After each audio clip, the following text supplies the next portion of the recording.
अरे बहू, वैसे तो तुझ में कोई कमी नहीं है, पर तेरे दांत दांत इतने पीले कैसे हैं बेटा? कैसे मतलब? कोई सर्जरी थोड़ी ना कराइए। वो तो क्या नाम, मैं ब्रश नहीं करती थी तो पीले हो गए। अब क्या करूं? आप कहें तो लाल करवा लूं या फिर काले? यार ये क्या है, क्यों माँ से लड़ रही हो? लड़ रही हूँ? अरे मैं लड़ रही हूँ या ये बोल रही है कि दांत पीले हैं, पीले? अरे तपस्या थोड़ी ना की है इन्हें पीले करने के लिए। बकायदा ब्रश नहीं किया है 20 साल तक, तब जाकर। छी, कैसी बात कर रही हो? ये उस वक्त तो पीले नहीं थे जब हम लोग तुम्हें देखने आए थे। अरे तब साफ करवा लिया होगा डेंटिस्ट के पास जाकर। अब देखो कैसे पीले पीले लग रहे हैं। रंजना सास की तरफ गुस्से से देखती है। फिर शुरू हो गई पीले पीले पीले। अरे पीले तो तब भी थे जब मेरे हाथ का रसगुल्ला उड़ा उड़ा कर खा रही थी और बोल रही थी, लड़की नहीं गुणों का खजाना दे रहे भाई साहब आप। खैर अब वो लोग करते भी तो क्या करते, पीले दांत वाली बहू पल्ले पड़ी थी तो झेलना तो था ही। एक दिन कीर्तन में रंजना गाना गा रही थी। अरे कमला बहन, माँ का द्वार है, यहाँ तो सब शुद्ध होकर आते हैं, फिर अपनी बहू को ब्रश भी नहीं करवाती तुम। दूर से पीले पीले दांत भक्ति में बाधा उत्पन्न कर रहे हैं। अरे कोई 2 साल के बच्चे थोड़ी ना लेकर आई हूँ मैं बहू बनाकर। अच्छी खासी लड़की है, अरे कैसे करवाऊं ब्रश?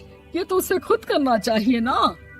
अब माँ बाप तो इसके जैसे तैसे निपटा दिए, ये नहीं सोचा कि सास कैसे संभालेगी।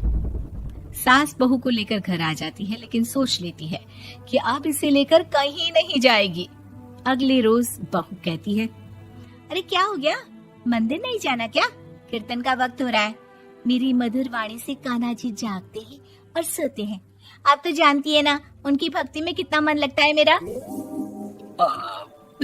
वो क्या है ना, तबीयत ठीक नहीं लग रही है मेरी, आराम करूंगी मैं। तबीयत ठीक नहीं लग रही? अभी तो मिथुन के गाने पर नाच रही थी आप, और अब बोल रही है कि तबीयत ठीक नहीं लग रही। अरे भक्ति में मन लगा लो सासू माँ, ऊपर जाना है, क्या मुंह दिखाओगी आप? हाँ? सास को बहू की बात पर गुस्सा आ जाता है। मैं क्या मुंह दिखाऊंगी, इसकी चिंता तो ना कर, समझी? अपने मुंह की चिंता कर, जो ये पीले पीले दांत लेकर हर जगह पहुंच जाती है। पता है लोग कितना मजाक बनाते हैं। ना जी ना, मैं नहीं जाना कहीं तेरे साथ। तो ये बात है, कोई ना, मत जाओ, मैं अपने कमरे में ही बैठकर भक्ति कर लूंगी। ऊपर वाला दांत थोड़ी ना देखता है, मन देखता है, भावना देखता है। और अरे बस बस, तू सब कुछ दिखा, बस ये सफेद चमकदार दांत ना दिखाना किसी को, है? जा यहाँ से। बहू को सास की बात का कोई फर्क नहीं पड़ता, वो तो जैसी थी वैसी ही रह जाती है। सुबह नहाकर किचन में खाना बनाना, फिर खाना खाना, कीर्तन भजन करना और सो जाना। एक दिन, माँ जी मैं सहेली के घर जा रही हूँ, शाम को लेट आऊंगी। हाँ हाँ तो जाना, मैंने कौन सा तेरी आरती करनी है घर पर बैठकर। रंजना सहेली के घर जाती है, जहाँ वो पार्टी में जाने की तैयारी कर रही होती है। अरे शिखा, कहाँ जाने की तैयारी कर रही है? मैं गलत वक्त पर आ गई क्या? अरे नहीं यार, उल्टा सही वक्त पर आ गया। मैंने ये साड़ी और ज्वेलरी निकाली है यार, शाम को इनके ऑफिस की एक पार्टी में जाना है। बताना कैसा लग रहा है ये सब? नहीं यार, इस ड्रेस के साथ तो वो वाली ज्वेलरी अच्छी लगेगी। हाँ हाँ सही बोल रही है, मैंने ध्यान ही नहीं दिया। वैसे तो हमेशा से मस्त फैशन सेंस रखती है।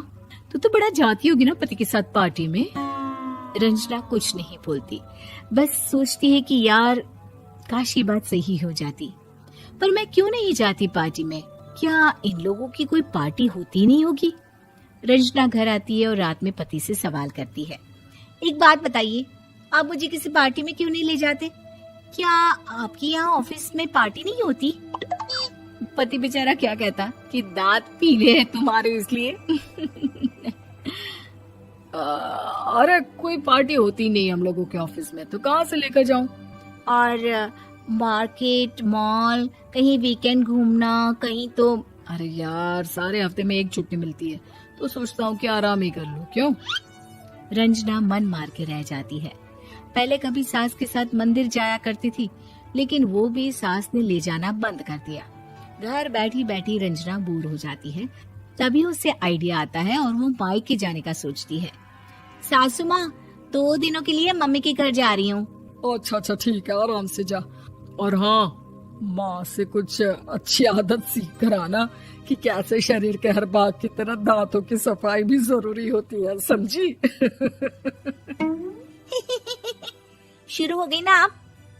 वो लोग आपकी तरह नहीं है कि छोटी छोटी बात का बतंगड़ बना दे। उन लोगों के लिए मैं मायने रखती हूँ, ना कि मेरे पीले पीले दांत। रंजना माँ को बिना बताए उन लोगों को सरप्राइज देती है, लेकिन जैसे ही वो दरवाजे पर पहुंचती है, अंदर देखती है कि घर वाले कहीं जा रहे होते हैं। अब माँ, काश रंजना दीदी के दांतों वाली प्रॉब्लम नहीं होती तो वो भी हम लोगों के साथ चलती ना बुआ जी की बेटी की शादी में। हाँ बेटा, लेकिन अब उसे कौन समझाए कि उसको उसके पीले दांत नहीं दिखते, लेकिन उसके आसपास के लोगों को कितना एम्बैरेसिंग फील कराते हैं। मुझे तो कितनी बार उसके स्कूल की टीचर ने शिकायत की कि उसके साथ कोई लड़की बैठना भी नहीं चाहती, और ना ही कॉलेज में कोई उससे बात करना चाहता था। लेकिन पता नहीं क्यों उसे ये बात समझ में ही नहीं आती। कोई कमी नहीं है उस लड़की में, बस यही कि दांत पीले हैं। वो तो भला हो जीजाजी और उनकी माँ का, जो दीदी को जैसी है वैसे ही रखा हुआ है। रंजना को अपने घर वालों की बात सुनकर बहुत दुख होता है। वो सोचती है कि वो क्या करे, लेकिन फिर वो सीधा डेंटिस्ट के पास जाती है, अपने दांत चमकाती है और कसम खाती है कि वो रोज ब्रश करेगी। अरे क्या हो गया? तुम तो 2 दिनों के लिए गई थी ना, पर कोई ना, अच्छा है, चलो आ गई तो। रंजना सास के सामने आकर खड़ी हो जाती है और पूरी स्माइल करती है, उसके चमकदार दांतों को दिखाती हुई। हैं? चले मंदिर? माँ, मुझे माफ कर दीजिए, मैंने आप लोगों को बहुत एम्बैरेसिंग फील करवाया। मैं आज से रोज ब्रश करूंगी।